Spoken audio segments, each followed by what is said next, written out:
Okay, can everyone see that okay? That's good to me. Looks good to you. Okay, I guess as everyone's coming in, I'll go ahead and get started. So, hi everyone, welcome to the Encode times Chainlink 2023 Bootcamp. It's wonderful to have everyone here. So, just as we're getting started, my name is Astrid, and I'm your programs manager. If any of you want to engage with me or get in touch with me at any point, you can find my contact details on the screen. So you can find my Twitter and my Discord. So just as we're getting into things and just to make sure everyone is aware, this bootcamp will consist of 8 different sessions across a 4-week period. And if you haven't been added to the calendar invites already, please send me an email or a message on Discord later today.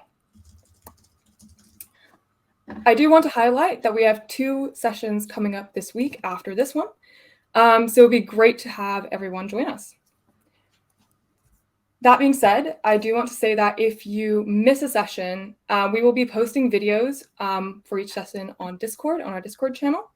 So it'd be great if everyone could go and join our Discord either through this QR code, or I will post a link in the chat that you can go to now. Okay. I'll leave. Okay, yeah, you can find Anthony's Twitter details on in the chat as well, in case anyone is interested. Okay. Hopefully that's sorted now. That being said, I'll pass things over to our first session. Today we're having Anthony give us an introduction to Chainlink. If you don't know who he is already, Anthony is the CEO and co-founder here at Encode Club, and he's going to give a fantastic session today. So with that, I'll turn it over to Anthony. Cool, Astrid, thank you very much. I'd love to meet you all. If you want to just stop sharing your screen, Astrid, yes. I'm going to share mine. Oh, wow. Okay. Impressively, I might need to rejoin, which would be hilarious. So I was about to say this is a setup. So wonderfully, guys, I actually need to rejoin. So 10 more seconds of idleness. I'll be back in 10 seconds. Sorry, guys. I'm back. Okay, Anthony, are we all good? Yeah, all good. Brilliantly, me not checking whether I could share my screen is about as amateur as it gets. If you want to stop sharing your screen again, yeah, I will do. I will get started. All right, guys. Wonderful bit of teething problems there. I'm going to share my screen with you in 10 seconds. So today's topic is God, I'm sort of fuzzy around the edges on the live storm, but hey ho. We can talk about intro to oracles and Chainlink. We're going to talk about oracles from first principles, why we have them, why we use them, Chainlink's particular approach to the task. I'm going to use a Miro board for this. It's a little bit more interactive. I can share it afterwards as well. I will share it afterwards as well, and hopefully gives you a little bit of general knowledge. This is sort of aimed at a more beginnery sort of level, at least this first workshop, and we'll gradually build things up, get harder and harder as the different weeks and sessions go by. We do have 8 sessions in all for you to enjoy, myself and some of our teachers and Chainlink as well speaking too. People are saying RIP sound. Is the sound okay, everyone? There's any issues? I hope that should be crystal clear. Chat, please tell me if there is any issues, and I will.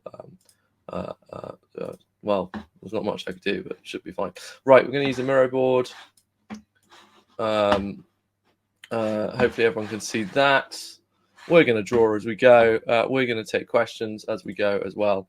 I'll try and make it a bit bigger. As I said, this is my first day on a new setup. So everything is a little bit new and brave new worldy. So if there are any technical difficulties, that's the reason. And please do forgive me. So, all right. So first of all, what is an oracle? Why do we need an oracle? You can already see the mouse is not going to help me. Cool. So why do we need oracles? So oracles come from a very simple kind of problem, which is smart contracts can't talk to the real world. Or at least struggle to talk to the real world. Does anyone in chat know? Siddharth, you might have to click join event or something if that's the issue. The event has started. I think everyone can hear me. Fox, I can sing for you any day of the week. You wouldn't enjoy it, but I'm sure there's an AI-based tool to do just that. Can anyone in chat work out why smart contracts are bad at talking to the real world? Why can't we just feed them in? Why can't we just plug them into the internet like we do an OpenAI API? What is the reason? Can chat help me out? Any reason? I see some typing. Who's going to get the metaphorical Mars bar? EVM is strictly purposely restricted environment. Yes. They're immutable. Yeah, kind of. Deterministic, kind of. Why can't I just hook them up to the internet? Why can't I just use a Google search API? What is the reason? Too much different data, hard for consensus? Yeah. You're getting on-chain data difficult to store? Kind of. Miners can cheat. Centralization. You're getting there? Talk to me about centralization. What's the issue? Single state needs to be maintained. Consensus issues. We're kind of getting there. There's one special word. That's decentralization. So there's a really fundamental issue. If I have a beautiful smart contract, let's say Fox, he's been a teaching assistant many times with us. He's written a beautiful smart contract. I remember him building a fantastic gaming app back in the day in our accelerator. And let's say this is a sort of a betting game. And the betting game is betting on who will be the next president of the United States. Now you build this game, you can have smart contracts, it can run on the Ethereum virtual machine, it all runs beautifully, that's incredibly decentralized. But how are we going to find out Oscar's got it, one person can manipulate the data, how are we going to find out the result? So you say just plug it into the news, or just plug it into Wikipedia, or just plug it into XYZ. But that's kind of weird, no? We built this perfectly, or as perfectly as possible, decentralized system. But then we decide to randomly kind of use a centralized API or Google search. Let's say it's Wikipedia. It'd be really easy if it was Wikipedia for someone to edit Wikipedia and to temporarily change the results such that they could get the winnings of that particular bet. So the problem with smart contracts is that if you're going to put any real world data to anything kind of useful, and think like anything real world data, we could just call that an API. We'll talk about that in a second. Decentralized oracles. There's the whole point of lesson. Why would you build the perfect system and then put centralized data? And you actually just can't do so. So we need to have a way of bringing in data into smart contracts. We're going to go, how to bring data, specifically real world data, into smart contracts. But of course, let's kind of also use chat a bit here. What type of data do we care about? I've said real world data, but let's say if you're writing a smart contract, what type of data do we actually care about? Who can help me out? What things do I want to have in my smart contract? Jason's, that's a kind of a specific type. What else? What do I want? Price data. Yeah, that's a massive one. Someone's read ahead. What else? Climate data, certainly, if I'm building maybe something like ClimaDAO or Toucan Protocol. What else? This is also, let's go there. Random numbers. Very good. You're thinking ahead. Sports scores, so sports results for betting. What else do I want to know? IoT data, that's a really good one.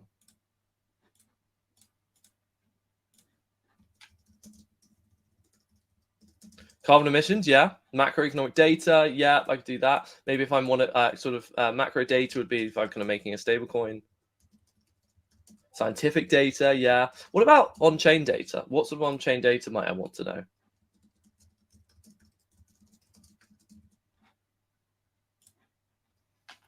know? Wallet data, yeah. What else? This is great. Good chat. Transaction data, very good. Other things, block numbers, very good. Floor price NFTs, that's kind of price data. But yeah. other chains, definitely. So we've already said how you've probably got two types of data we want, real world data and sort of on-chain data. Now, we're going to park one area of this. Where or what protocols do we typically use to get on-chain data, at least in a sort of granular way? Anyone know? Yeah, indexes. And what are some of those called? Partners of Encode, friends of Encode, people we have done many events with before. Graph, very good. Anyone else knows competitors to the Graph? Press, this is a good chat, but I know some of these names. You guys are smart. June, yeah, June's more analytics. Anyone else? Begins with a C.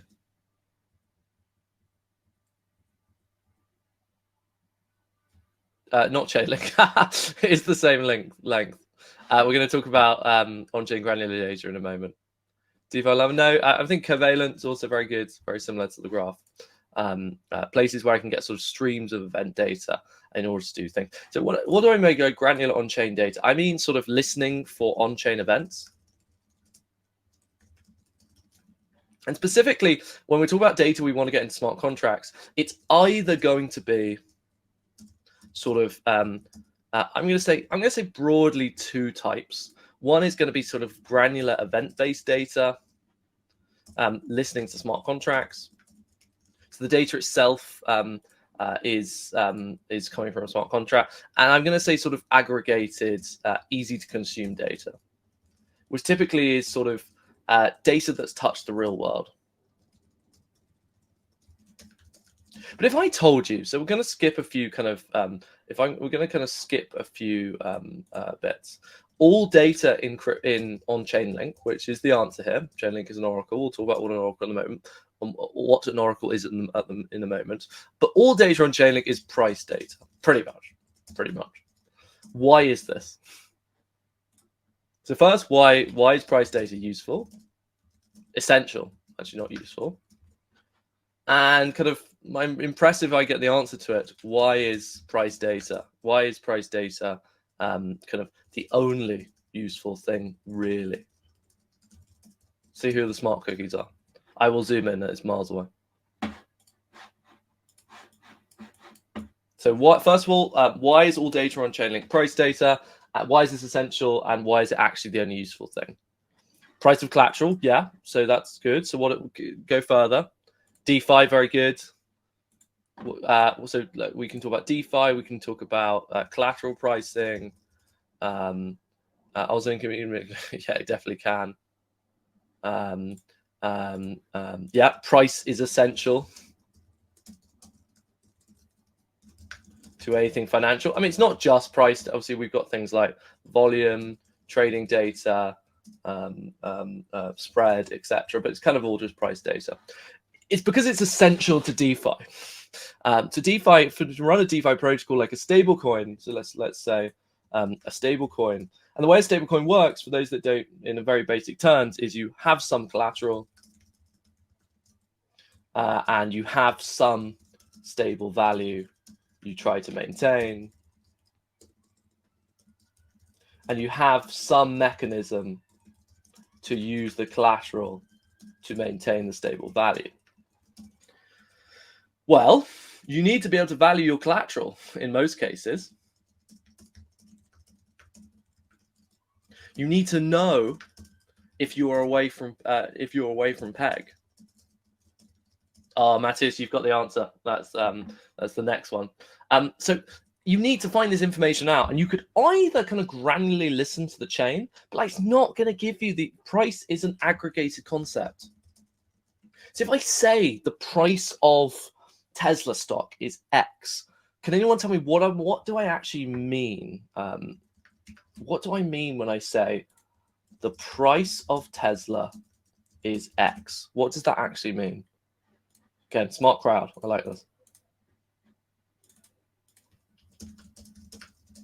Kind of the average price, but not quite. Yeah, demand, price on a particular stock exchange. Anyone used a centralized exchange before? What is the price represent on a centralized exchange? What is that price actually? Just on an exchange. On CoinGecko, it'll be different. It is the average. Yes, well, you're getting that. It's the last trade price. So typically we mean the last trade price, but obviously sophisticated aggregators average this out based on volume, both across exchanges and of recent trades. So if I look at, for instance, if we can go, I'm going to share, let me share this tab. So let's look at the Euler price, one close to my heart because of Encode. If I look at the, where has it gone? I want the historic price data. So we look at this. So the price of Euler is 2.4. Historic price is opened at 2.4 there. It opened at 2.33 here, 2.36. 2.4 is kind of right, but like if I took an average over time, it would be kind of a bit less. If I now look at this, like if I look at, here we go, the market data, the price is not 2.4. The 2.4 is an average of what's happening in all those markets. The actual price, the last price on each of these exchanges is a bit higher. Actually, the price on Kraken is a bit higher. So typically when we're talking about price, it's an aggregated metric where we're looking at the average based on the last trade done relative to how much volume is on an exchange. So it is an approximation. It's also a prediction about what the next price you might be able to get is. Actually, if you look at something with very low volume, and I'm going to share this tab instead, if you look at something with very low volume, it might be extremely difficult to make a trade without changing the price hugely. The price isn't actually representative of what the price is. The price is a historic metric. Anyway, so price is actually an aggregated mechanism. I'm just going to close my window because some work is being done at the garden next door, and I don't want that to distract our learning. Because price, we agree, is an aggregated statistic, if I'm building the best DeFi protocol ever, I need to have aggregated price data, incredibly resilient price data. So what happens, let's paste an example, what happens when price data is wrong in DeFi? What could happen? And I think it's sort of like end of the world bad. What could possibly happen if the price was wrong? Liquidations, definitely. Yeah.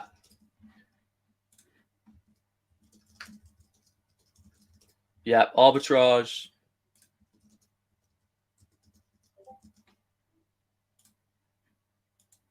Yeah, sell for profit. Yeah. Flash loans, definitely. Yeah, you could get those. Talk about those later. Generally, like, and by the way, this is like one of the best ways to sort of the best hacks.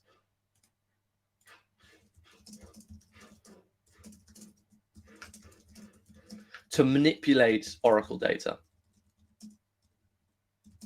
in some way. We also have another way of doing this. Is getting a bit complicated. Does anyone know the kind of other way? If you don't want to use Chainlink, you could use something else. What could you use? What do DeFi protocols, particularly Euler, sometimes use to get price data? Yes, very good. Twaps. Fox, what does twap mean?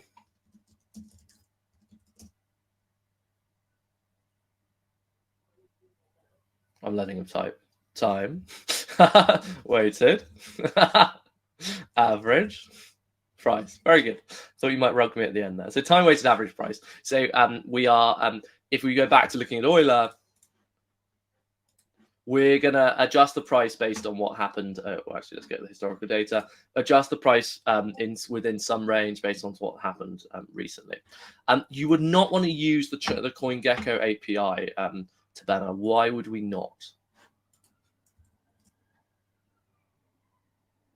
Why would we not want to use the CoinGecko API? Yeah, it's centralized. It's a random centralized website. So, like, if they got hacked, which they absolutely could, their security is going to be much worse than a big bad protocol. Okay, so we have already agreed so far that price data is really important for Web3. Therefore, we need to find a way to get price data in. We can't listen to just event data because we're not going to get a sense of the aggregated price. Just to finish this off, why is it the only useful thing in Web3? Because DeFi is the only useful thing in Web3. Betting hasn't taken off really. Betting, I mean, crypto's one big betting thing really, but sports betting hasn't taken off. Gaming hasn't really taken off.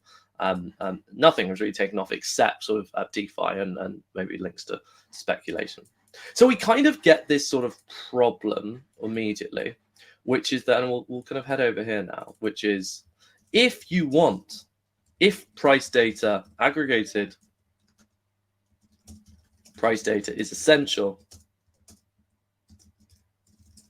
and we need it in a decentralized way, we need a smart way to do this. So, introducing Chainlink. So, how does Chainlink actually work? Fox, you are a charmer. Chainlink actually works. Well, let's see if anyone can figure it out. If I said to you, the mechanics of Ethereum or any other protocol apply to how Chainlink decentralizes its price feeds, what does this actually mean? And Jose's already kind of touched upon a thing, which is Chainlink centralized?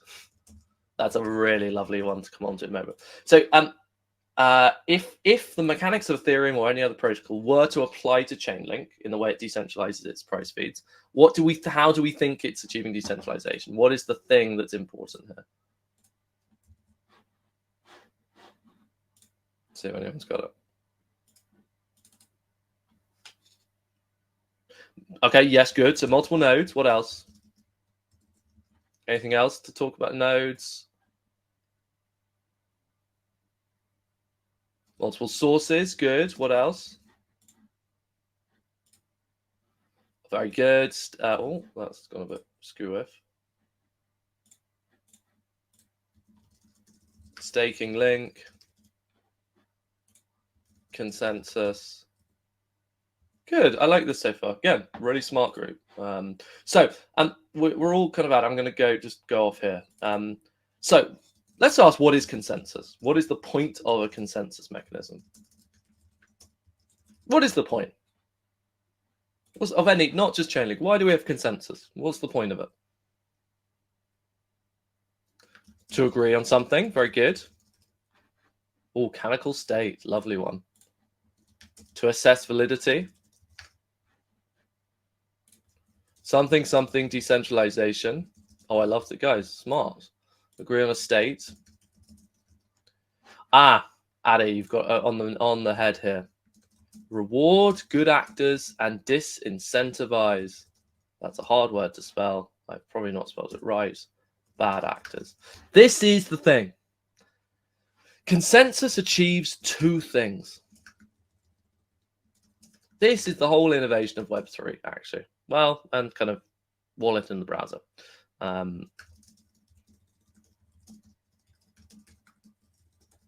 It achieves two things. One, it's a reputation system, or a digital reputation system. How do we know who is good and who is bad? Who can we trust and who can we not trust? Second of all, once we have established reputation, how do we agree on the facts? If you have these two things, a way of agreeing on the facts and a way of identifying which facts are good and which facts are bad based on the reputations of the people and what they're saying, we suddenly have a way, all in all, to build a system of agreement to do something. I'm going to put it in italics if I can. And I will share this presentation afterwards, guys, so don't worry about not having access. Build a system of agreement to do something amongst a lot of people. We'll call them nodes here. Nodes just means computers. And this problem statement, we can now rephrase. You can see I came from doing writing essays, not writing smart contracts originally, or building apps. Let's rewrite this in terms of what Chainlink's trying to achieve. So we need to build a system of agreement around aggregated data, price feeds, to enable DeFi / smart contracts to function amongst a lot of nodes, a blockchain. So this is all we're trying to do. So consensus becomes the thing here. The innovation of Chainlink is, to put it in kind of even nicer terms, can I move this? Yes. Chainlink is a protocol, we'll talk about what a protocol means in a moment, which allows for the provision of data sources. Not going to say decentralized yet. The whole thing is decentralized, but let's see what it's trying to do. Which allows the provision of data sources that are, once we look from the outside, reliably, reliably decentralized, or enough to not cause problems to our. Yeah, I'll sort that out. To make the screen slightly larger, yeah, what I'll do. Oh, does that look better or worse? Just type in chat, better or worse. Again, playing with a new setup here, guys. Worse. Better, worse. 2 for 1. Any more? Come on. Democracy is about who speaks the loudest, unfortunately. We're not doing it. The type is really small. Okay. So I am on a large, weird screen that is, again, a brand new setup. I went for a bigger screen than I had before. So what we'll do, I could believe it looks a bit weird on your screens, but I can now see it on mine. The tricky thing is, of course, to balance. That looks good and that looks bad. Okay, so we're going to balance it out. I'll try and scroll in and out over time. Chainlink's protocol allows for the provision of data sources. The ones we look from the outside are reliably decentralized enough not to cause problems to our smart contracts. It does this through something consensus, staking to achieve reputation, to identify the best actors and sources of data. And we're going to talk about the specifics of the, I will share the diagram. Let's hope no one can draw stuff on it. Chainlink first workshop.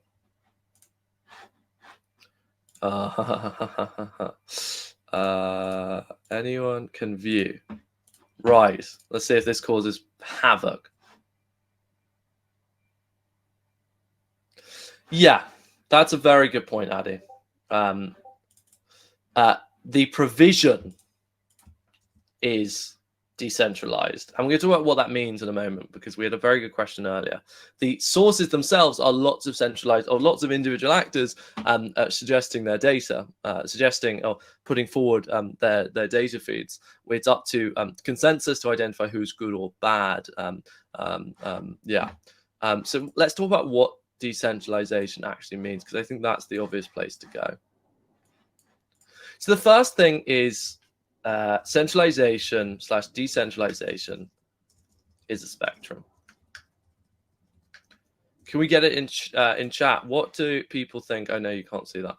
What do people think decentralization sort of means, very specifically in a blockchain context?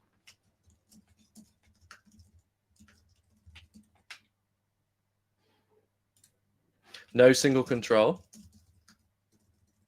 I think you can have third actors.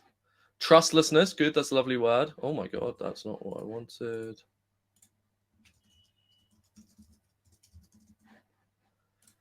A shared database, good. I know I've misspelled trustlessness. Enough? Okay, secure. I love that word, security.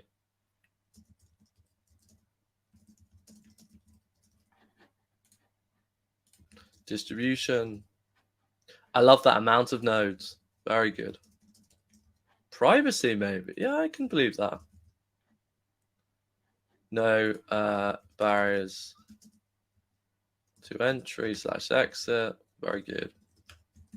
Can anyone, so let's see who's really smart. Government's worth nightmare. Depends on the government. Can anyone suggest a mathematical formula to define decentralization? Let's see if we've got any geniuses here. Quite optimistic.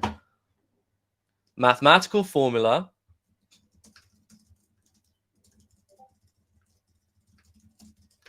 to define decentralization. X times y equals k. Okay, yeah. I don't know what you got to define each of them. 1 times 1 equals 0. Very good. Encryption, not right. Depends on number of nodes. Yeah, so something number of nodes.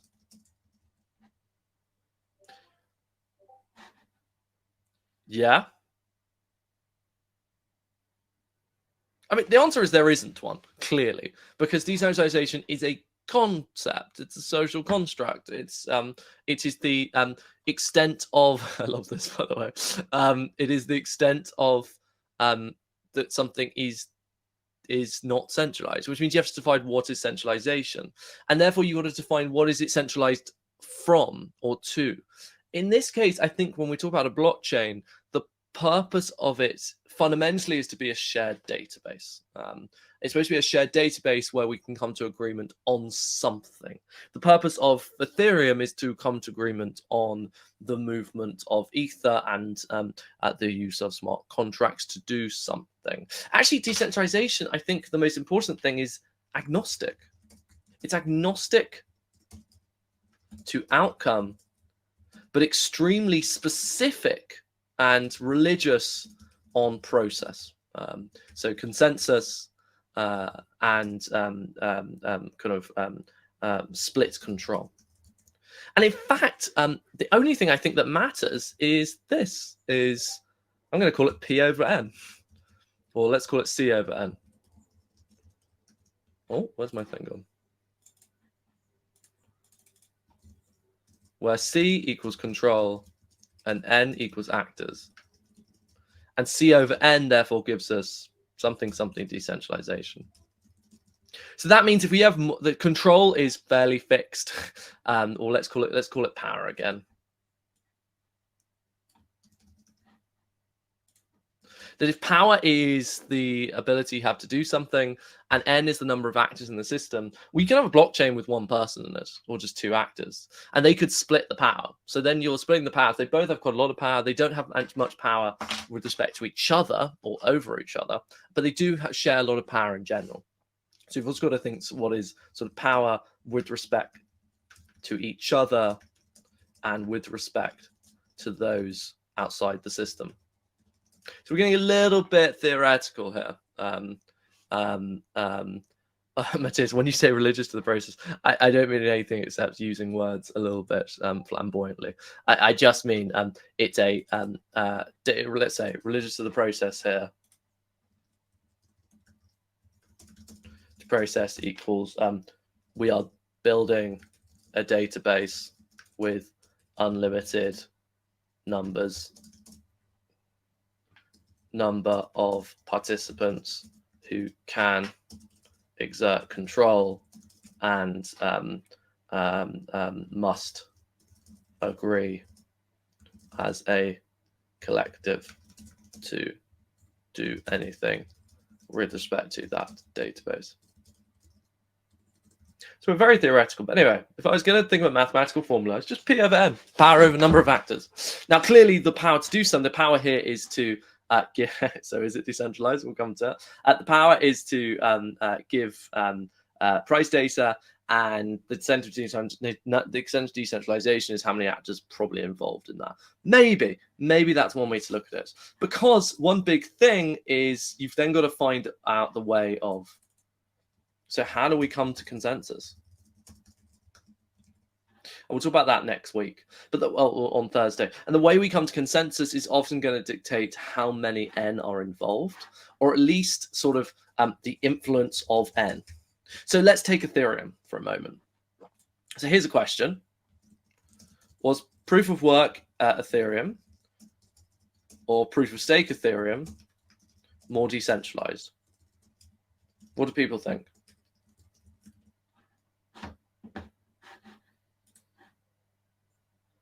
Pure work, debatable.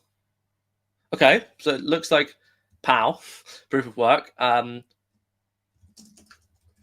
why do people think that? And anyone want to argue for proof of stake? Lido. Yeah, exactly.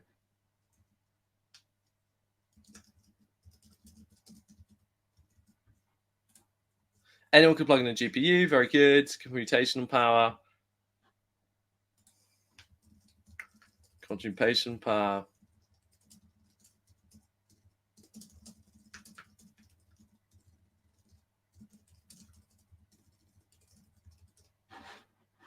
POW had centralized control of the mines as a whole. POW is more centralized. So I actually do agree. And in strict terms, there were more actors involved in proof of work than there are proof of stake. There's a game theoretical argument for this, but I think the simple one is computational power is easier to obtain than money. But proof of stake, well, I can just stake my money. And then game theoretically speaking, if I had two people, Fox, who, let's say, with the same sort of the same achievement. So let's say 99% accuracy of price feeds. Just take price feeds alone. And I have Addy, who's also 99% accuracy of price feeds. But Fox had $1 billion to stake, and Addy had 100 million to stake. If fees are the same in both cases, perhaps Fox has higher fees. Fees meaning profits here. You're probably going to give money to Fox. Because you trust the bigger party, they're more stable, they're more reliable, they've got more, we've got the concept of delegation where you can give people your stake. You're probably just going to trust the bigger party. So you have this sort of centralizing effect of proof of stake. Addy's right, if we go into the details of Ethereum, you have the 32 ETH minimum also kind of set, like anyone could be a proof of work staker, a proof of stake, you now have to have a minimum of quite a lot of ETH. So that's one thing as well. But I think it actually just comes down to this. Computation power is easier to obtain than money for whatever reason. Everyone has a computer, for instance. Not everyone has thousands of pounds to spend. But I think they are often the same. Anyway, long story long. Is Chainlink centralized? We'll talk about consensus a bit later. But you have to ask the question: what are how big is N going to be? And N it probably ends up also being the validators and the miners. Is N going to be big or is N going to be small? And is that good or bad? Is it decentralized if you have a X number of participants in the network and you just need to hit N as a sort of minimum? Maybe it doesn't get more decentralized after a certain number. Maybe it does. I don't know. I leave this up to you. But it's decentralization, as we've already discussed here, is not a fixed kind of concept. So coming back to things. Decentralization is a spectrum. We've talked about reputation systems, so we can now start to knit this all back together. Let's go down here.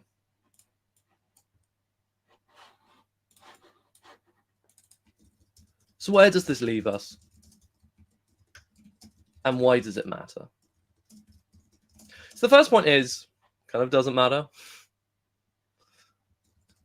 Like, decentralized, decentralized, DeFi, TradFi, CeFi. In a way, no one cares. The market is sort of indicative of that at times. But to the extent we do care, which means if DeFi, if Web3 is a thing, if decentralization is a good, and I think that is an assumption you should challenge, especially as we reach to like, what does Web3 look like in 10 years? How would banks adopt it? Astrid can drop into chat, but we have a big digital identity hackathon with JP Morgan, the world's biggest bank, happening in a couple of weeks. And so we're really challenging those things because it is not your pure decentralized hackathon. It is using Web3 primitives and the blockchain database structure in order to, please do sign up for that as well. Make sure you're in for that hackathon, in order to achieve better systems. So decentralization is not necessarily good, and but specifically, Chainlink tries to solve the problem of aggregated data APIs in a way that satisfies, I'm going to say, some minimum concept of decentralization. At least it is a protocol. It has its own consensus. It has its own currency. 3, 2, 1. What is the currency called? Type it in chat. Very good. Who owns Link out of interest? Who made money off Link? I've lost money on Link.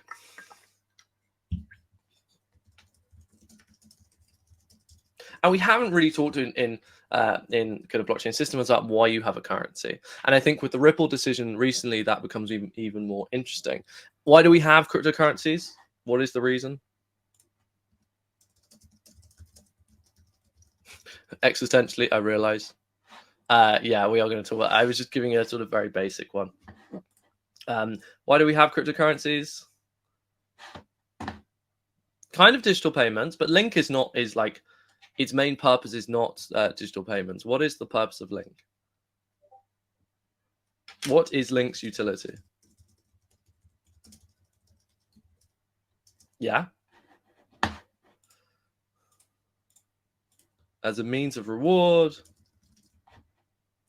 as a payment currency within the ecosystem. Yeah. Certainly as a governance token. Sort of an entrance token, I'm going to call it. So utility of Link is, okay, you need it to stake in order to be a miner. So that's your sort of utility or your sort of entrance token. You need it to vote on those protocol you care about. You give it as a reward to people for doing good things on the network, and you pay fees in it. So it's kind of like the best way to think of it is as that sort of like, it's a fairground, and it's the currency of the fairground. You know, there's little paper bits of money you used to get, and you used to spend them on sort of machines. It's that. That's all it is, really. I must admit, the governance of Link we're not going to go into today, and how governance works. We will talk about at a later date. Yeah. I know exactly. I will ask at the end. Fake money closely. Matthias, we can go through that. I really want to ask what people's intentions are for doing this boot camp, because that can dictate how deep we go.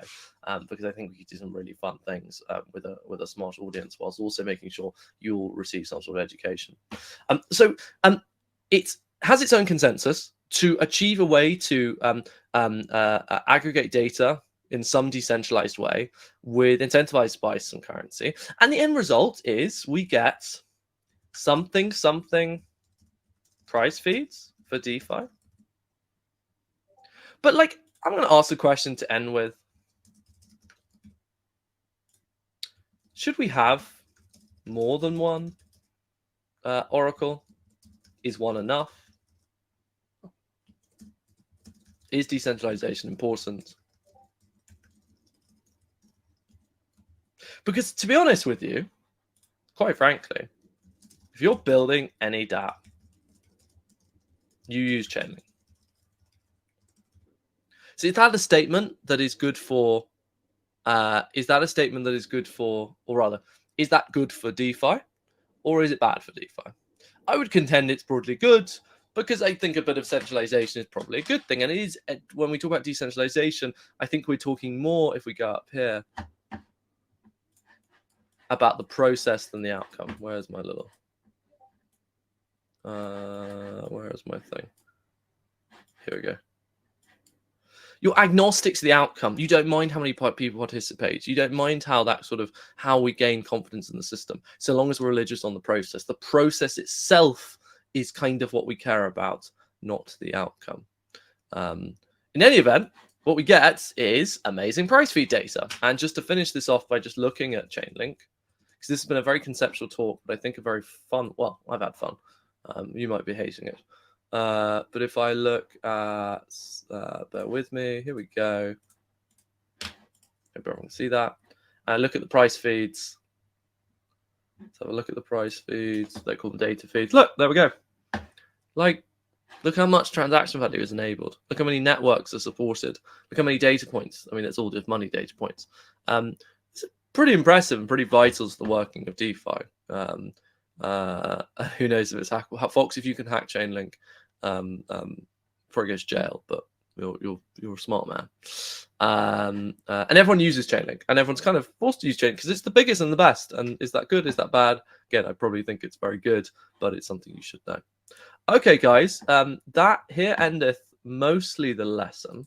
I would like to spend a few moments taking any questions you have in chat. I'm not intending to go longer than a few more minutes, and I would love to take the discussion to Discord for further. What I'd love to know as well is your intention of doing this course, whether it's just to get involved in a good discussion, whether it's to learn specific bits. We've got some really technical stuff coming up in the next few weeks, whether it's as a platform to our other programs, Digital Identity Hack, Open Data Hack, which Astrid will put the link into, which is coming up on Wednesday. We've got ETH London, which is going to be a huge one, which you guys, especially London folk, how do you learn? What is the process from neither an essay writer nor a guru, and I'm proud to say that.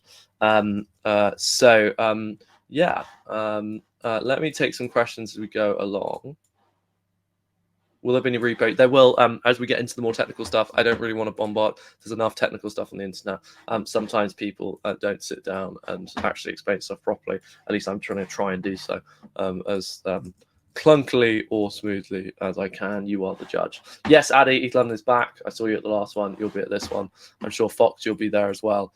It's going to be huge. What if one operator got hacked or resulted in reporting zero? Then what will the impact be on the overall response? There is a complicated, which we'll talk about on Thursday. There is a way to check whether people are giving the right data. Consensus means you don't just listen to one actor because they have reputation. You check everything before it goes into the system, and people get punished if they look like they're unreliable, either for malicious reasons or that node has just failed in some way. But we'll go through that on Thursday. Sammy, you're quite new to this. Fantastic. Great place to start. As I say, this should be a helpful one. Please look at our Solidity Bootcamps, which we're about to announce for Q4, and other events as well. CCIP and functions, we've got Chainlink teaching that themselves.